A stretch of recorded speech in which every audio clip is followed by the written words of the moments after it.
గౌరవ ముఖ్యమంత్రి గారిని, గౌరవ మంత్రివర్యులు, ఇతర పెద్దలు, గౌరవ ఎమ్మెల్యే గారు, కార్పొరేటర్లను అందరినీ వేదిక మీదకి ప్రమోషన్గా కోరుతున్నాను.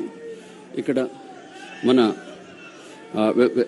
వెల్కమ్ స్పీచ్ లాగా లోకల్ కార్పొరేటర్ గారు రజిత పరమేశ్వర రెడ్డి గారిని వెల్కమ్ చెప్పవలసిందిగా కోరుతున్నాను. మిమ్మల్ని వెల్కమ్ చెప్పమన్నాను. చెప్పండి. అందరు కూడా నమస్కారం. మరి మల్కాజ్గిరి ఎంపీగా దీవించి మళ్ళా మన సీఎం గా మళ్ళీ ఉప్పల్కి తిరిగి వచ్చిన రేవంత్ అన్న గారికి మన ఉప్పల్ నియోజకవర్గ ప్రజల తరఫున స్వాగతం అన్న. మరి ఇక్కడున్న మన మంత్రివర్యులు ప్రభాకర్ అన్న గారికి, శ్రీధర్ అన్న గారికి, ఎమ్మెల్యే గారికి, మరి మేయర్ గారికి, ఇక్కడున్న మల్లెడ్డి అన్న గారికి, ఇక్కడున్న అధికారులకు, పెద్దలకు, అన్నలకు, అక్కలకు అందరు కూడా నమస్కారం. తెలంగాణలో గడిచిన 10 ఏళ్ల పాలన ఒక లెక్క, ఇప్పుడు గడుస్తున్న పాలన ఒక లెక్క. మరి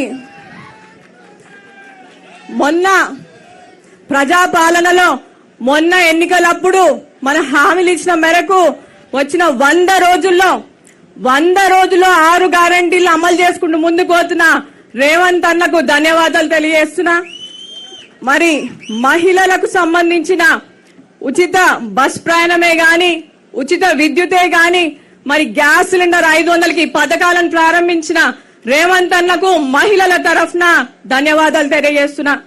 ఇక ఉప్పల్ ప్రజల మీద రేవంత్ అన్నకు ఎంత ప్రేమ ఉందో ప్రత్యేకంగా చెప్పాల్సిన అవసరం లేదు.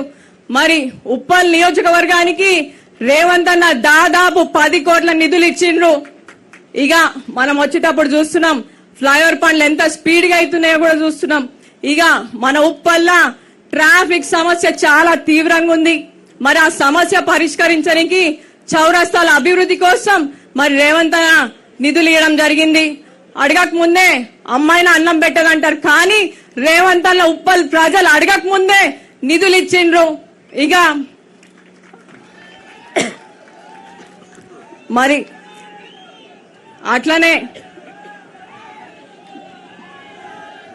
మరి ఇక్కడికి వెళ్ళి మరి ఈ రోజు మన పెద్ద చెరువు, నల చెరువు, మరి మురుగునీటిని శుద్ధి ప్లాంట్ ప్రారంభోత్సవం చేయనికి మరి ఈ రోజు రేవంత్ అన్న వచ్చిరు. గతంలో మన రేవంత్ అన్న గారు ఎంపీగా ఉన్నప్పుడు అన్ని సమస్యలు కూడా తెలుసు, ఆ సమస్యలు కూడా పరిష్కరించారు. నల్ల చెరువు కింద మరి నీళ్లు సరిగా పోకపోవడం వల్ల వర్షాకాలం మరి కాలనీలలో నీళ్ళు వస్తుండే. మరి రేవంత్ అన్న 3 కల్వర్ల నిర్మాణంతో ఆ సమస్యకు చెక్ పెట్టడం జరిగింది. ఇక అట్లనే మరి ఎన్నో అట్లనే నిధులు కూడా ఇవ్వడం జరిగింది. మరి ఈడికెళ్లి బీఆర్ఎస్ ఎమ్మెల్యే గెలిచినా కూడా మరి అన్న ఉప్పల్కి నిధులు ఇచ్చారు. గతంలో ఎంపీగా ఉన్నప్పుడు ఏమైనా నిధులు ఇస్తే మరి ఎవరైతే సహకరించిన అధికారులను రాత్రిరే ట్రాన్స్ఫర్ చేస్తుండే, కానీ అన్న ప్రజల కోసం ఆలోచించి పనులు చేస్తున్నాడు. మరి ఇంకా చిన్న సమస్యలు కూడా చాలా ఉన్నాయి అన్న. గత ప్రభుత్వంలో ఆ సమస్యలు కూడా పరిష్కారం కాలే. మనకి ఈడ డిగ్రీ కాలేజ్ కి భవనం కావాలన్నా, మన కుప్పల్ బగాయిట్లో కూడా జాగుంది.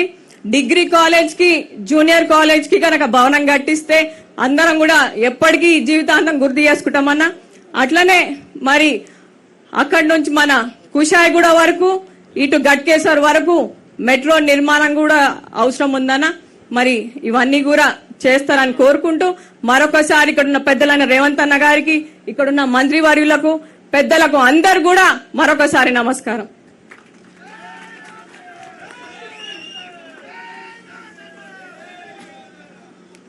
గౌరవ ముఖ్యమంత్రి గారిని మాట్లాడవలసింది. గౌరవ లోకల్ ఎమ్మెల్యే గారిని మాట్లాడారు.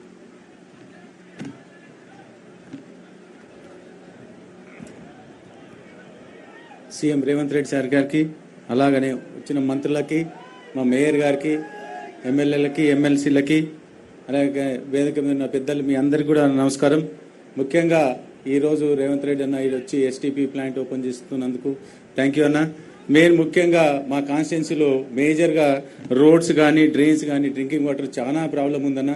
చిన్న చిన్నవి అంటే ఇవన్నీ కూడా అంటే మీరు అనుకుంటే ఒక నిమిషంలో కూడా అయిపోతుంది. దయచేసి ఇవన్నీ ఇవే కాకుండా లేకులు చాలా ఉన్నాయన్న మా దగ్గర చెరువులు అవిటి పూడికెళ్ళి తీయలేక చాలా ఏళ్ళ సంది ఇక్కడ చాలా ప్రాబ్లం ఉంది. దాంతో గుర్రం టెక్క వల్ల దోమలు కూడా చాలా అంటే మామూలుగా ప్రాబ్లం లేదన్న గుర్రం టెక్క వల్ల. కాబట్టి దయచేసి ఇవన్నీ చెరువులు కాప్రా, రామంతపూర్, నాచారం, చెర్లపల్లి చెర్లలో కూడా బాగా గుర్రం టెక్క ఉంది. అవన్నీ పూడికే తీస్తే చాలా బాగుంటుందని ఉద్దేశంతో మేము అన్నీ రిక్వెస్ట్ చేస్తున్నామన్నా. అట్లే పోతే మా చాలా జాగాలల్లో ల్యాండ్ గ్రాబింగ్ జరుగుతుందన్న గవర్నమెంట్ జాగాలల్లో. అలాగనే మున్సిపల్ ప్లేస్లలో కూడా కబ్జా చేస్తే కూడా ఎవరు పట్టించుకుంటలేరన్నా. నేను 10 సార్లు రిక్వెస్ట్ చేయడం జరుగుతుంది కలెక్టర్ గారికి, ఎంఆర్ఓ గారికి, మున్సిపల్ వాళ్ళ దగ్గరికి, అందరి దగ్గర తిరుగుతున్నా కానీ ఆ ల్యాండ్ గ్రాబింగ్ జరుగుతూనే ఉందన్న. దయచేసి గవర్నమెంట్ ల్యాండ్ ప్రొటెక్ట్ చేయమని చెప్పి కోరుకుంటున్నా. అలాగనే ముఖ్యంగా మా కాన్స్టిట్యున్సీ సంబంధించింది కొన్ని ఏదైతే డ్రింకింగ్ వాటర్ డ్రైన్స్ ఇవన్నీ కూడా చేయాలని చెప్పి కోరుకుంటూ ఈ టైం ఇచ్చినందుకు థ్యాంక్ యూ అన్న. Thank you lot.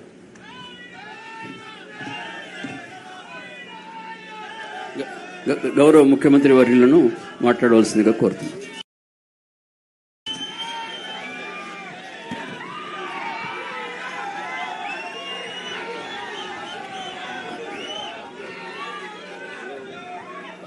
మిత్రులారా, ఈరోజు నల్ల చెరువు, పెద్ద చెరువు ఎస్టీపీ ప్రారంభోత్సవ కార్యక్రమంలో సభాధ్యక్షత వహించిన స్థానిక శాసనసభ్యులు లక్ష్మారెడ్డి గారు, కార్యక్రమంలో ముఖ్య అతిథులుగా విచ్చేసిన హైదరాబాద్ నగర ఇన్ఛార్జ్ మంత్రివర్యులు పొన్నం ప్రభాకర్ గారు, రంగారెడ్డి జిల్లా ఇన్ఛార్జ్ మంత్రివర్యులు దుద్దిల్ల శ్రీధర్ బాబు గారు, హైదరాబాద్ నగర మేయర్ గారు, స్థానికంగా ఉండే కార్పొరేటర్లు, అదేవిధంగా ఇక్కడికి జిహెచ్ఎంసీ అధికారులు, హెచ్ఎండిఏ అధికారులు, ఈ ప్రాంతంలో ఉండే యువకులు పెద్ద ఎత్తున వచ్చి ఈ అభివృద్ధి కార్యక్రమంలో పాల్గొన్నందుకు మీకు అందరికీ మనస్ఫూర్తిగా ధన్యవాదాలు తెలియజేస్తున్న మిత్రులారా. ఈ ప్రాంతంలో ఉండే సమస్యల పట్ల నాకు సంపూర్ణమైన అవగాహన ఉన్నది. 5 సంవత్సరాలు మీ అభిమానంతో పార్లమెంట్ సభ్యుడిగా దేశంలోనే పెద్దదైన మల్కాజ్గిరి పార్లమెంటుకు బాధ్యత వహించి ఈ సమస్యలను అన్ని స్థాయిలో మాట్లాడడం జరిగింది.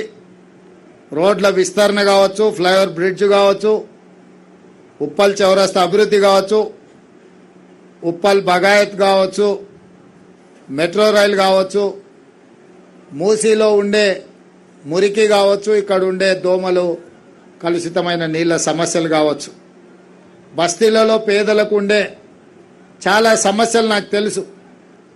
రాష్ట్రంలో కూడా పేరుకపోయిన సమస్యల్ని ఒకటొకటిగా పరిష్కరించుకుంటూ హైదరాబాద్ నగర అభివృద్ధి మీద కూడా ప్రత్యేకమైన దృష్టి పెట్టినాం. ఆనాడు వైఎస్ రాజశేఖర రెడ్డి గారు ముఖ్యమంత్రిగా ఉన్నప్పుడు ఈ నగరానికి కృష్ణానది జలాలు, గోదావరి జలాలను తెచ్చి నగర ప్రజల యొక్క దాహార్తిని ఆనాడు కాంగ్రెస్ ప్రభుత్వం తీర్చింది. ఆనాడు ఔటర్ రింగ్ రోడ్డు, అంతర్జాతీయ ఎయిర్పోర్టుతో పాటు ఐటీ కంపెనీలని నగరానికి తీసుకొచ్చి మెట్రో రైళ్లు నిర్మించడం ద్వారా హైదరాబాద్ నగరాన్ని అంతర్జాతీయ స్థాయికి అభివృద్ధి పదం వైపు ఆనాడు కాంగ్రెస్ ప్రభుత్వం నడిపించింది. ఈ ప్రాంత శాసనసభ్యులు ఆనాడు రాజిరెడ్డి గారు పెద్దలు ప్రతి నిమిషం కష్టపడి ఎవరు ముఖ్యమంత్రులున్నా ఎవరు మంత్రులున్నా కొట్లాడి ప్రాంతానికి నిధులు తెచ్చేవాడు. రాజిరెడ్డి గారి తర్వాత ఈ ప్రాంతంలో సమస్యల పరిష్కారం పట్ల కొంత నిర్లక్ష్యం జరిగింది. ఇప్పుడు మళ్ళీ తప్పకుండా ఎన్నికలప్పుడే రాజకీయాలు, ఎన్నికలు ముగిసిన తర్వాత అభివృద్ధి లక్ష్యంగా అన్ని ప్రాంతాలను అభివృద్ధి పదం వైపు నడిపించాలన్నదే మా ప్రభుత్వం యొక్క లక్షణం. అందుకే మూసీ రివర్ను అంతర్జాతీయ ప్రమాణాలతోటి ఈరోజు అభివృద్ధి చేయాలన్న ఆలోచనతో మొన్న లండన్లో కూడా థేమ్ రివర్ ఫ్రంట్ను చూసి అట్లాంటి అభివృద్ధి మూసీ రివర్ మీద నిర్మించాలి, 55 కిలోమీటర్లు అద్భుతంగా అంతర్జాతీయ స్థాయిలో అభివృద్ధి చేయాలి అని ఈరోజు నిర్ణయం తీసుకున్నాం.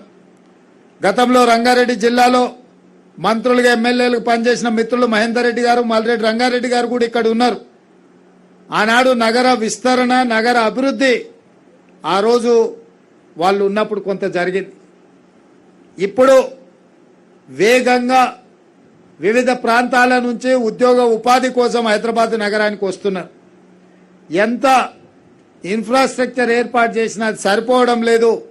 అందుకే ఈరోజు హైదరాబాద్ నగరానికి, తెలంగాణ రాష్ట్రానికి వైబ్రెంట్ తెలంగాణ 2050 పేరు మీద రాబోయే 25 సంవత్సరాలలో ఈ నగరాన్ని ఏ విధంగా అభివృద్ధి చేయాలనో ఒక మాస్టర్ ప్లాన్ తయారు చేసి, మాస్టర్ ప్లాన్ ప్రాతిపదికన ఈరోజు నగరాన్ని అభివృద్ధి పదం వైపు నడిపించాలని మేము చూస్తున్నాం. ఇవాళ ఈ సివరేజ్ ట్రీట్మెంట్ ప్లాంట్స్తో పాటు ఏ కలుషిత నీరు కూడా మూసీలో కలవద్దు, అన్ని కాలనీలలో బస్తీలలో ఉండే మురికి నీరును శుద్ధి చేసి మూసీ కాలువలకు వదలాలన్న ఆలోచన మా ప్రభుత్వం చేస్తుంది. దానికి కేంద్ర రాష్ట్ర ప్రభుత్వాలు కలిసి పనిచేసి అభివృద్ధి పదం వైపు నడిపించాలన్న ఆలోచనతో మేము ముందుకు వెళ్తున్నాం. అందుకే ఈరోజు వేగంగా సమస్యలను పరిష్కరించుకొని అభివృద్ధి పదం వైపు నడుస్తున్నాం. మీ అందరి ఆశీర్వాదం అండ ఉండాలి. భవిష్యత్తులో మన నగరాన్ని అంతర్జాతీయ స్థాయిలో అంతర్జాతీయంగా పోటీ పడే విధంగా తీర్చిదిద్దాలి అంటే మీరందరూ అండగా నిలబడాలి. మీ ప్రాంత సమస్యల్ని మా రజిత పరమేశ్వర్ రెడ్డి గారు కార్పొరేటర్గా మున్సిపల్ జిహెచ్ఎంసీలో ఎన్నోసార్లు లేవనెత్తిండ్రు. మా మేయర్ అమ్మ కూడా ఎప్పుడు అడిగినా కూడా వారికి సహకరించి మాట్లాడడానికి అవకాశం ఇచ్చి నిధులు కూడా మంజూరు చేసే ప్రయత్నం చేసిండ్రు. వారు జిహెచ్ఎంసీలో ఈ ప్రాంత సమస్యలను లేవనెత్తడం ద్వారా మీ ప్రాంతానికి కూడా మేలు జరిగింది. భవిష్యత్తులో కూడా వాళ్ళు క్రియాశీలక పాత్ర పోషించాలి.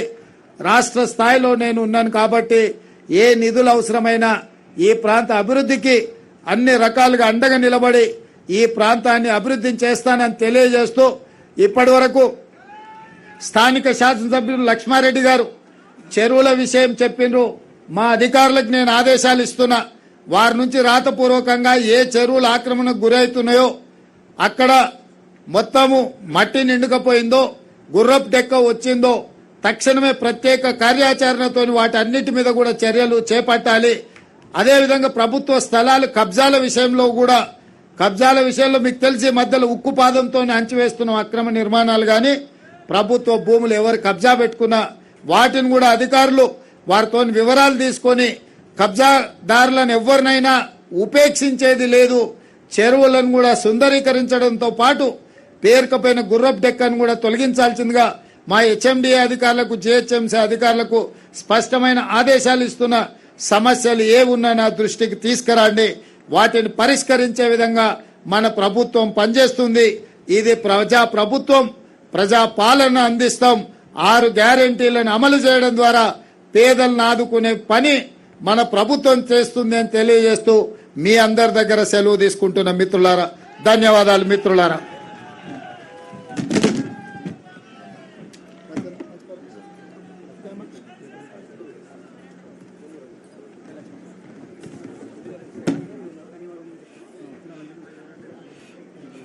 ముఖ్యమంత్రి గారికి ముఖ్యంగా ఈరోజు ఈ ప్లాంట్ను ఇనాగ్రేట్ చేసినందుకు ప్రత్యేక ధన్యవాదాలు. అలాగే మిగతా మంత్రివర్యులకు, మా ప్రిన్సిపల్ సెక్రటరీ దానకిషోర్ గారికి, మా ఎండి సుదర్శన్ రెడ్డి గారికి, కమిషనర్ జిహెచ్ఎంసీ, మిగతా అధికారులందరికీ, పాత్రికేయులకు సహకరించిన వారందరికీ ప్రత్యేక ధన్యవాదాలు.